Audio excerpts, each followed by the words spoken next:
So, you were born in Providence? Yes. And you're 27, right? Yes. And so where'd you go to school? High school. Yeah, high school. High school. I went to the Metropolitan. Oh, career center. so like the Met School? Is that? Yes, the Met School. Met School? Okay, cool. I know some kids who went there. My kids. And also, I noticed when I went onto IMDb that is that you who has? Yes, I was actually in 2 independent films. Yeah, one was called Hope High. Hope High, and then Extra Credit. Extra Credit, right. Yeah, I saw those. I thought that was pretty cool. I haven't seen the films. I just saw the list. They the director, her name was Dawn Radigan. Yeah. And she always had a passion for film and movie, I guess, directing. So she came to my school one day, and my line was maybe 1/2 of a sentence. Right. And when she said action, I gave a completely different line, and I just ad-libbed. Yeah. And she was like, "What is this kid doing? Wait a minute, I like it. Do it again." And it snowballed into my line going from being 3 inches long to the remaining rest of the film, and then the second film was all about me. Oh wow! Right. Oh, okay. I didn't realize it was. That was really fun. So it was fun. Yeah, that's very cool. So did that where you kind of learned you like performance and stuff? I've always been a performer since I was a kid. Yeah. I was never really scared of mass crowds and all eyes on me or anything like that. It never really shook me up as a kid. I've always entertained as a baby. So public speaking never a problem. Public speaking never a problem. I might fumble on some words. Yeah. If I'm talking too fast, or if I'm thinking too much on the word, I might put 2 words together and make my own. Yeah. You gotta innovate sometimes, but nonetheless, I've always been a public speaking and had a nice time with it. Oh, nice. That's cool. And so you said that you've been a DJ for a long time, right? Yes, I love music. I'm a big advocate of music. Yeah. All types of music. Right. From country to jazz. I grew up on jazz. Yeah. Classical jazz. Like rhythm and blues jazz type of thing. Is that because your dad and your uncles, or is it just what was in the family, or is it? Yeah. I mean, that's what you kind of grow up on. Whatever's around at that time. Right. And my parents were big jazz fans, so. Right. And so, growing up in Providence, how did you like it? Like, you grew up in like. It was fun. Providence, I still love the city. It was fun until 1997 when I lost my brother. Right. So as a kid, okay, you said you were 7 years old. I was 9 turning 10. You were 9 turning 10. It was 2 weeks before your birthday. Yes. In 1997, and your brother was shot. Now, how did you find out about that? How did that come to? I actually heard. On March 23rd, I heard someone call my house and leave a voice message, and they were screaming.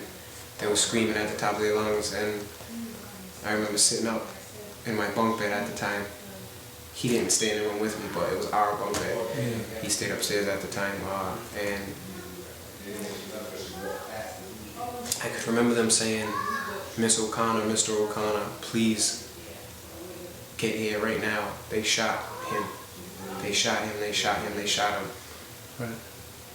Please get here. He's been shot. They shot him." And the person who was saying it, I don't know if it was his girlfriend at the time or if it was his friend's brother. So there was 2 people in the car. It was him and his friend. And my brother got hit once, and I think the other guy got hit about 11 times. Wow. And they both died that night? No. My brother was the only one that died. Oh, that's hard. I'm sorry. So I remember hearing that as a kid, and I thought it was a dream. I woke up, and I've never seen my parents run so fast out the house. It's basically like they ran through the wall, down. There wasn't no stairs. You know what I mean? It was like I don't know how they did it, but they got out the door. By the time I sat up, saw them, they were already out the door. And my father can't bend his left leg, so he was moving pretty fast. Sure. So your brother was he wasn't involved in any games or anything? No, everybody loved him. He can go to, it's sad to say, he could go to any side of town like that. Like, it shouldn't be an issue anyway, right. But he wasn't one that couldn't go anywhere. He could go wherever. He had a lot of friends. Like, he loved everybody. Everybody loved him. And he was 17 at the time? 17. That's okay. And then growing up after that, you have another brother? I have 2 more. 2 other brothers, okay. So growing up after that, you were the youngest? Yes. And so did you feel like your parents were being overprotective at that point? Or was not too much overprotective, because they didn't want to smother me, Right. but they left it up to my family to protect me. Mm-hmm. You know, indirectly. It Yeah. wasn't like you can't go outside now, you can't go play. You know, it was like, all right, go outside and play. But to grow up around such older siblings, you kind of learn quicker. Mm-hmm. So I already knew what was right and what was wrong. I just didn't understand why my brother was gone. Yeah, I can't imagine. So I'm just, but so then, all right. So then your mother is a violence advocate against violence. Yes. And she works with various like groups to do that. Like Yes. to In prevent. 2013, she was the key speaker at the White House. Right. And she's met with Michelle Obama and stuff. But was that part of the Million Moms March or? No. Oh. Well, not last year. Yeah. 2013, but she was a part of the Million Mom March. Okay. Yeah, that's right. That was way before. Right. So it's a bit different, but still the same legacy. Right. So her work as basically an advocate against violence and gang violence and all this types of violence, that's had an influence on you too, right? You grew up with I that. mean, that's all I've known since '97. Right. You know, and I've always, and that kind of shaped me as a kid because I would, instead of really fighting, from watching my mother not put her hands on anybody or things of that nature, I've learned, or I've taken on speaking the problems out instead of handling them with, anger actions. Like I was a very angry kid when that happened because I couldn't figure it out, but I wasn't in trouble, or I wasn't trouble bound because I always had a strong-willed conscience, Right. About things that I've done or things that I would want to do as a kid and probably shouldn't. It would always go back to, am I going to end up like my brother? Right. Because I didn't understand what he did to end up like that. So any little thing, I was like, am I going to end up like him, or is someone going to want to kill me by accident? Or you know what I mean? It wasn't really being scared either. I don't want you to think that I was running around scared all my life. Right. But I used to think things through more than I probably should have. But it got me to where I am today. So Right. So basically, your mom's nonviolence and her ideas about nonviolence basically stayed with you. At the same time, though, you come from a very strong, proud military family. Right. Your dad and your uncle? Yes, my father, my uncle, my grandfather, my brother, my uncle's on my mother's side, my aunt on her side, her husband. Right. It's And flags they all flags served in the military. every single one of them. Right. And that's like a proud tradition in your family. That's like. I actually wanted to be a Marine. When I was a kid, my father used to wake me up. He used to come in my room and I used to play the trumpet. He used to come in my room and wake me up with that thing. Right. Every morning. I hated it, but as I get older, I understood. Yeah. And your dad and your uncle were both wounded in Vietnam? Same leg, different sections of the leg. Wow. My father no longer has his left kneecap. Right. My uncle got shot a little higher than that, so it was kind of like an in and out type of thing. My father has a bunch of shrapnel in his knee still. He had an infection in his leg before. He was on an IV, almost lost his leg multiple times, but he's strong, and he just keeps pushing. So. And they both have Purple Hearts. And, yes, they do. And so they've served this country. Yes, absolutely. So at your house, you've also flown an American flag at your house, like all your life, right? Like, all my life. All your life has been a when flag. my grandfather died, the flag that they put over the casket that they fold up later. My grandmother gave to my father and allowed my father to fly it from the house as well. And that was the biggest flag on the street at that time, because those flags are pretty big. Yeah, absolutely. Those flags are big, yeah. And they're the official material. It's like the heavy cotton, canvas type flag. So it was big flag. The ones that fold up to the triangle at the funeral. So, yeah, right, exactly. I've seen those. Given this, like when you were standing up at the Providence Public Safety Complex and you were looking out the window, it wasn't the burning flag wasn't what you were responding to, no, obviously. By no means. No, absolutely not. If that was the case, I might as well have said, "Hey, Dad," and when he turned to look at me, I should have spit in his face. Yeah. Because that's what that means to my father and every soldier that served in this country, or any parent of troops that we have. That's a big disgrace. I would never. A friend that I went to school with lost both of his legs. You know, and he's a Marine. Right. Like, that means a lot to me. Whether I've been in the military service or not, I hold that with very high regard. Sure. And as a firefighter, there's also a certain duty too, right? Of course. Patriotism. Of course. Yeah. When we put our flags up, we salute. Right. You know, there's protocol. And I've known about that protocol since I was a kid. Sure. I can fold a flag with my eyes closed, you know? That's excellent. So then, to clear up, when you were looking out the window, why did you raise your fist? I raised my fist because the chant of, oh, you know, Black Lives Do Matter, that brought me back to my brother's murder. Right. And it had nothing to do with a murder by a white man, or, you know, Caucasian man against an African American man. It had nothing to do with that. Right. I wasn't there. I don't know the facts. I can't automatically get mad and say, well, he was white and he was black. That's not my reason. That wasn't my reason. You know, the situation for instance is very, very, very unfortunate that someone had to lose a child, a friend had to lose a friend, a brother had to lose a brother. You know what I mean? Right. And it's very unfortunate that that police officer had to be the one that's in that situation. It's unfortunate for everybody. No one wins in that situation. Nobody. Right, I don't care what the media says. No, there's no winners. When someone's life is taken, you know, how do you justify it in what was right and what was wrong? Unless there are substantial facts to back it, and that's past my scope of practice. Yeah. I can't, you know, like. When I raised my hand, it brought me back to my brother's murder. It brought me back to a murder of a friend in school. Brought me back to, you know, seeing, you know, the ending piece of a murder in the streets. Like, you know what I mean? Like, it's tough, and a lot of the kids that are dying out here are of color, but I also saw another sign that said equality for everyone, and that's what I think people need to stop. It's not a black and white thing. It's not a he's white, we're a minority. It's not. For me, it's never been that. It's always been the lives. Who deserves to die like that? Right. Nobody. So, as a firefighter, your job would be to help people. Right, and we help we get the most, you know, unexpected calls, and there's no, well, let's not go to that one because no, we don't care what the call is, we're coming. Right. Don't worry about it, we'll be there. Right. So yeah, exactly. So there's no, I mean, like, you know, people in the fire department, you never think, oh, this guy's black or this guy's white or this guy's old or young. You do never. Yeah. Never.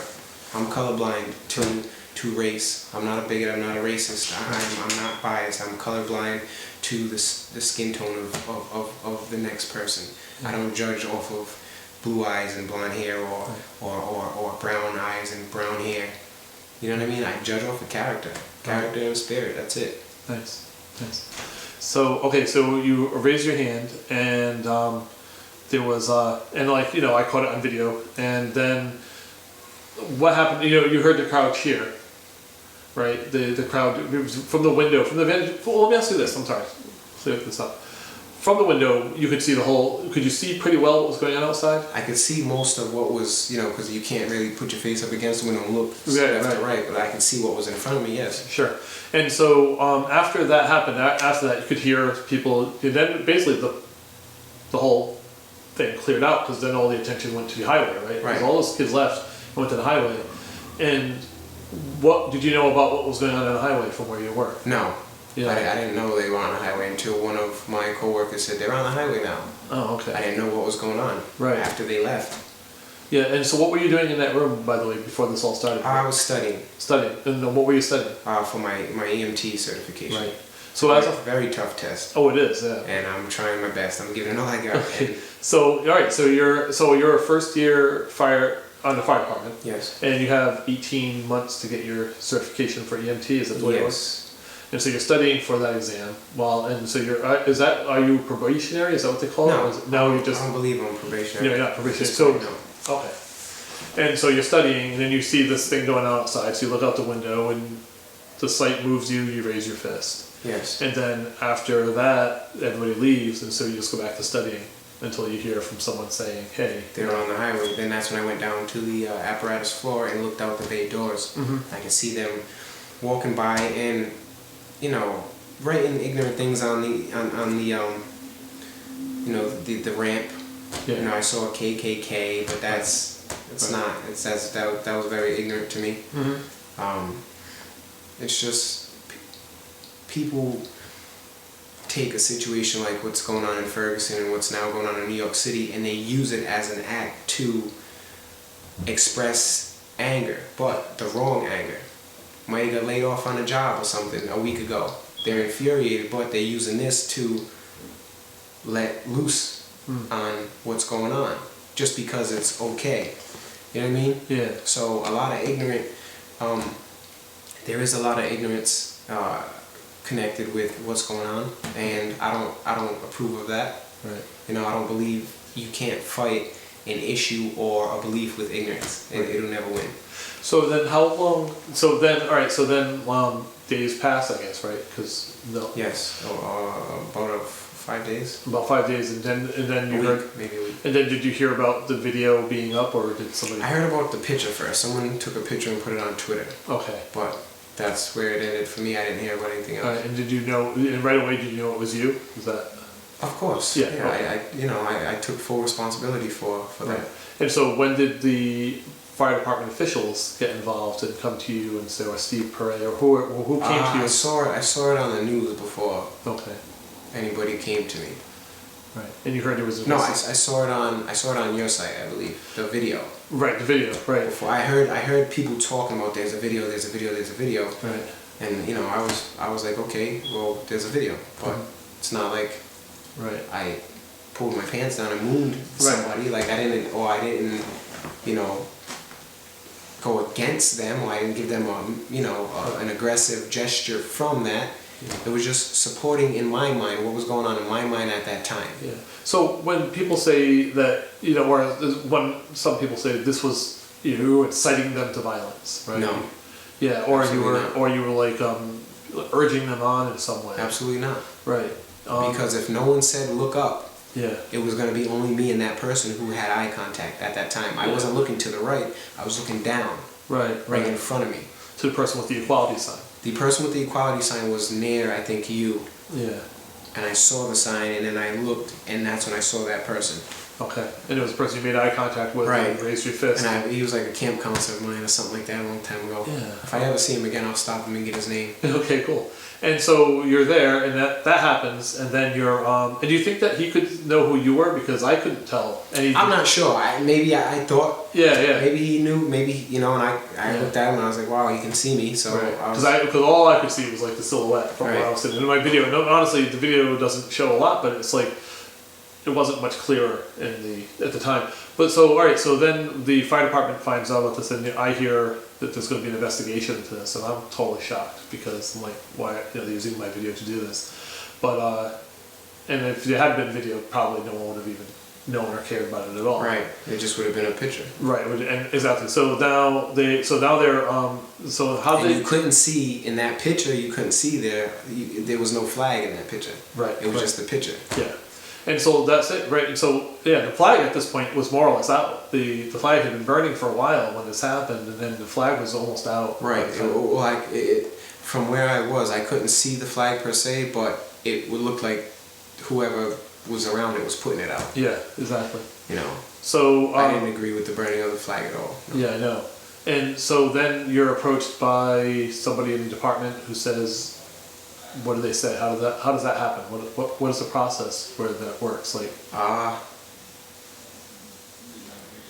I just, you know, found out that it climbed the chain of command, and I guess the commissioner wanted to know more about it, and that's where it went. So one question I have is like, what statute or rule or whatever, what is it that they say you violated? What is the rule that says you have to be neutral, or that you can't, you know, what rule did you violate that? I'm not sure if there was a rule that said I violated X, Y, Z. Yeah. I'm pretty sure it was just saying you can't do anything that discredits the department. Right.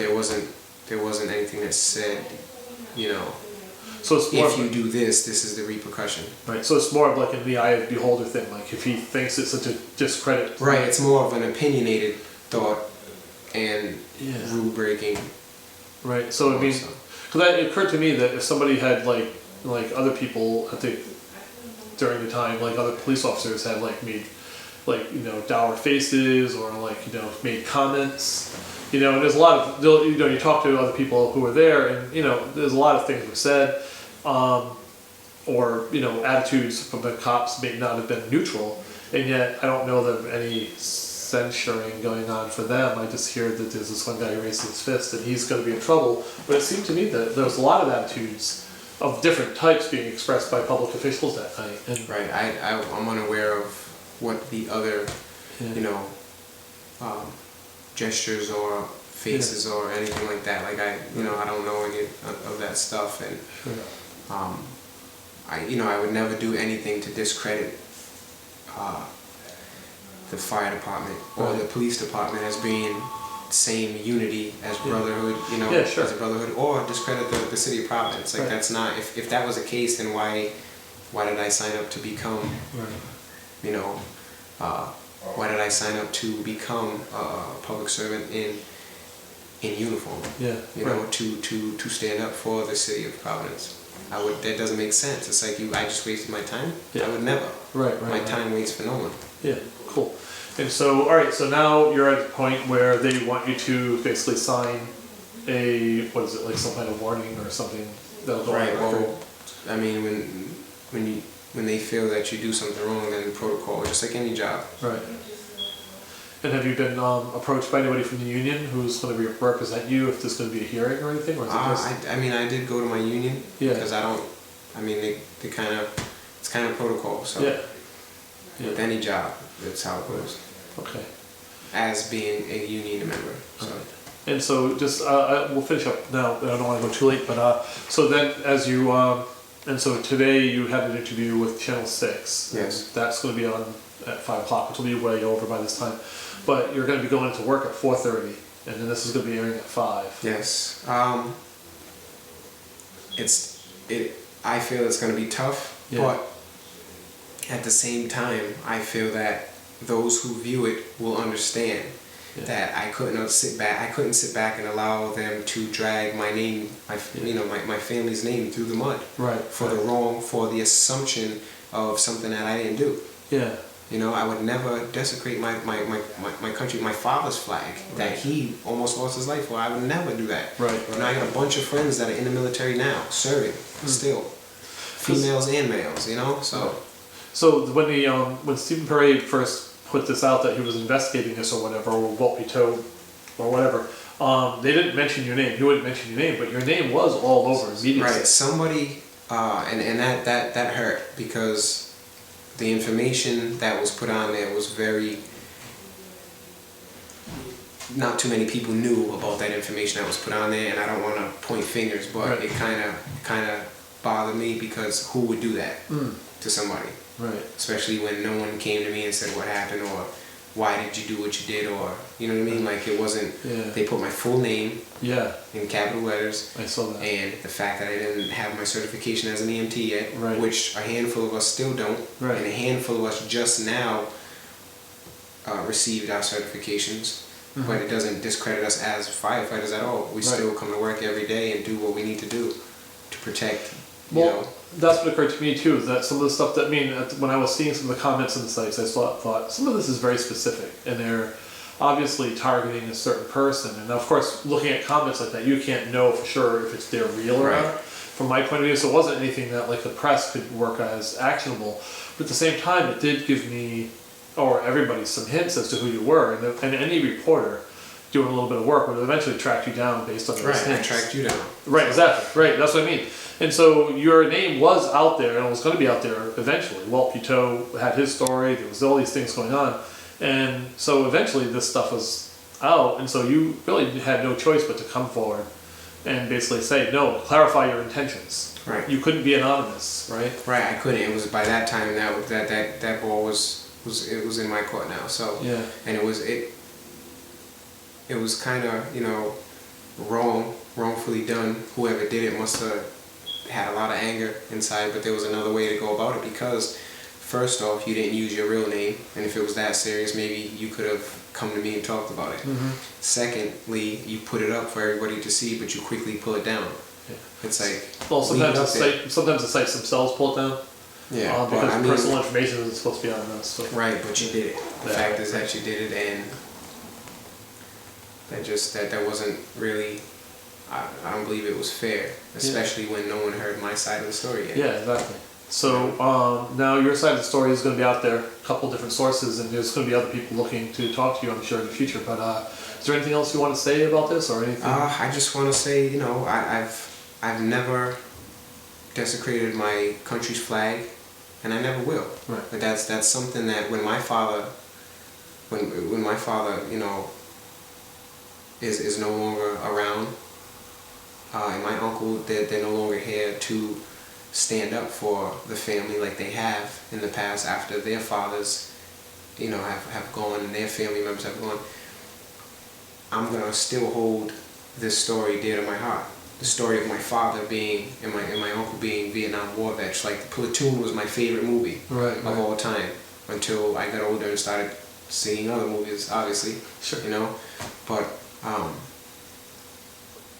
I can't walk around with that cloud of, you know, dishonoring the country or my father. Mm. Like, if my father says jump, I say how high. Right. He says move, I say how fast. You know what I mean? Yeah.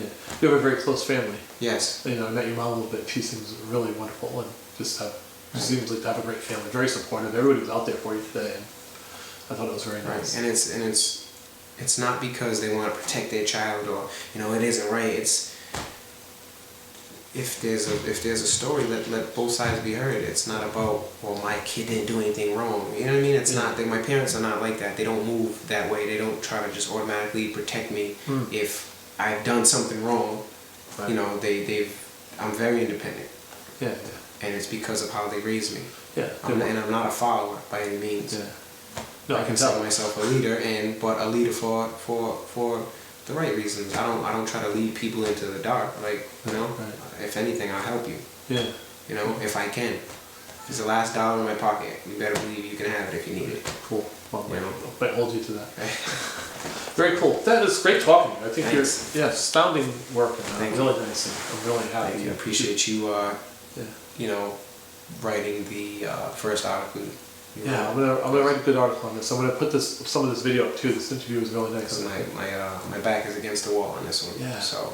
All right. You know, No, I think think it's really good to clarify this and get people out to understand better what you were trying to do and what you were saying. I think what happens in these cases is there's not enough trying to understand what the person was trying to say. Right. We just jump to our conclusions. We have these stories in our heads and we say, putting it right on that.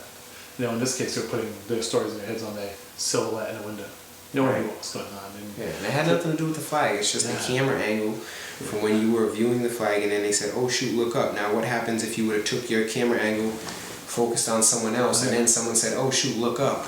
Right, no, it's absolutely. You know what I mean? So it's, you know, perception is key. There were 700 people, over 150 signs. There was all sorts of stuff going on. There were people doing the chalk outlines on the ground, and there was so many things happening. I've never seen something like that before, and it impacted. You know, it impacted me very, you know, strongly. You know, very, you know, it had a very strong impact on me. Cool. And I've never seen anything like that before. It touched me, and it brought me back to when I heard that voicemail come across my parents' phone. Yeah. And it still gives me chills to this day, because it seems like it was just yesterday that I can still. I know what it sounds like. I know what my house smelled like at that time. I know exactly what I was wearing. And everything moved. How fast this is moving, this whole situation, that's how the next day was. I was taken out of my house by a family friend that lived half a mile up the street and taken to a farm.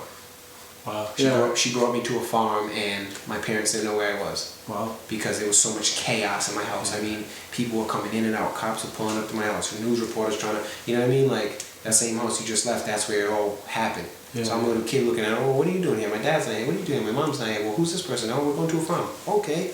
You know? Right. I love farms. Yeah, right. So I went but I knew something was wrong because no one, sometimes as you know, back in those days you get crank calls and stuff, but nothing like that. Yeah, no. And it wasn't Halloween, so. In the way people were reacting to it. Right. Yeah, kids. And I felt it. I felt something was wrong. My brother didn't come home. I know. You know, so. Yeah, I'm sorry about that. It was terrible. Thank you. I appreciate it. I have 3 children and I couldn't even back. Oh, you don't eat that. Man, Yeah. I mean, just to lose, you know, your best friend like that is tough. You know, he's the one who taught me about music. Right. The reason why I DJ now, and this is what no one knows, it's a segue for me to deal with my problems with my brother passing. It's more of how I speak to him. Yeah. How I, you know what I mean? Like that was what he left me with. His third floor room was the same for a good year. No one touched it. No one went up in there. No one went in his room except for me. Right. His sheets were still left how he left them. I didn't touch anything. I would sit in the same spot, put the cassette in the cassette player and press play and just sit there and listen for hours and hours and hours. And then I would get up, take the cassette out, put it back where I found it, grab another one the next day, maybe a couple days later, sit up there and just read magazines. I couldn't really, you know, tell what was going on as being 10 years old in the magazines, but I taught myself who these artists were, what songs, who they were tied to, you know, and that was that's how my love for music grew, because that's all he left me with. I didn't even get to say goodbye. Yeah. So. Oh, that's beautiful. Thank you. Thank you so much. That was great.